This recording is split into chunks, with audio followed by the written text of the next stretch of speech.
नाज़रीन किराम, अक्सर मोमिन व मोमिनात ख़ास तौर पर मस्तूरात की जानिब से सवाल किया जाता है कि मौलाना सास ख्वाब में आई या मेरी मरहुमा माँ ख्वाब में बार बार आ रही हैं, या फ़कत माँ मेरे ख्वाब में ही क्यों आ रही है, बाकी बहन भाइयों के ख्वाब में क्यों नहीं आ रही।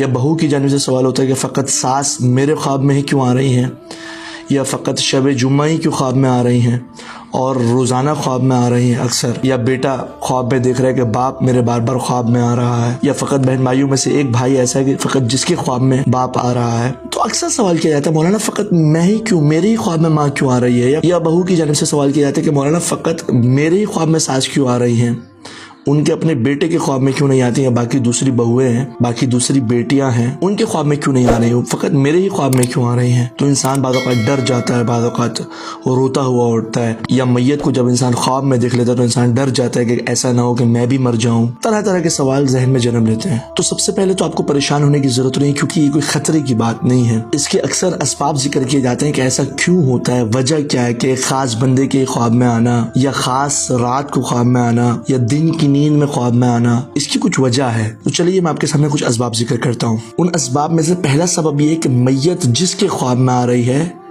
वजह यह है कि मरने वाला उस शख्स से बहुत ज़्यादा मोहब्बत किया करता था।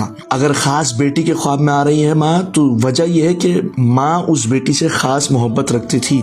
या एक ख़ास बहू के ख्वाब में आ रही है सास, तो वजह यह है कि वो सास उस बहू से बहुत ज़्यादा मोहब्बत करती थी। यानी कि मरने वाला उस शख्स से बहुत ज़्यादा मोहब्बत करता है, बहुत ज़्यादा एहतराम करता है उस शख्स का, तभी उसके ख्वाब में आ रहा है, उसका तकर्रुब चाहता है, उसके करीब होना चाहता है, उससे दूरी बर्दाश्त नहीं कर पा रहा। जब वो मरा नहीं था, दुनिया में था, तो इस शख्स से बहुत ज़्यादा क्लोज था, दिल में उसके लिए इसकी बहुत ज़्यादा मोहब्बत पाई जाती थी। यही वजह है कि बाकी सब कुछ छोड़कर एक ख़ास इंसान के ख्वाब में आ रही है, यानी कि आपके ख्वाब में आ रही है, ये आ रहा है। तो अब चूंकि दूरी हो गई है, वो दूसरी दुनिया में है और आप दूसरी दुनिया में, तो लिहाजा परवरदिगार आलम मनान के अंदर क्या दोनों को मिला देता है। तो पहली वजह यह है कि मोहब्बत और मवद्दत जो है इन दोनों के दरमियान में बहुत ज़्यादा है। दूसरी वजह एक ख़ास इंसान के ख्वाब में ख़ास इंसान का आना।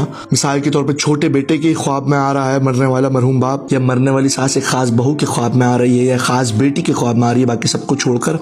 तो दूसरी वजह यह है कि मरने वाला एक ख़ास जानिब तवज्जो दिलाना चाहता है उस शख्स की, कोई अमानत पहुंचाना चाह रहा है। मिसाल के तौर पर फला शख्स का कोई कर्जा रह गया, अगर तुम्हें याद है तो वो दे दो। मिसाल के तौर पर मेरी कज़ा नमाज़ें बाकी हैं, तुम्हें चाहिए कि नियाबत के अंदर पढ़ो या पढ़ावाओ। या मिसाल के तौर पर मेरे रोज़े रह गए हैं, उनको इजार पर किसी को पैसे देकर रखवाओ, या खुद कज़ा रोज़े रखो मेरे। या मिसाल के तौर पर फला शख्स पर मेरा कर्ज है, मेरा कर्ज अदा कर दो। इस तरीके से यानी कि दुनियावी कज़ियों में से कोई कज़िया उसकी गर्दन पर रह गया जिसकी जानिब वो तवज्जो दिला रहा है, याद करवा रहा है कि देखो फला काम मेरा रुका, उसको कर दो, या फला चीज़ की वजह से मैं अज़ियत में हूँ, वो कर्जा मेरा उतार दो, या मेरी नमाज या मेरी वाजिबात जो रह गए उनको अदा करवा दो।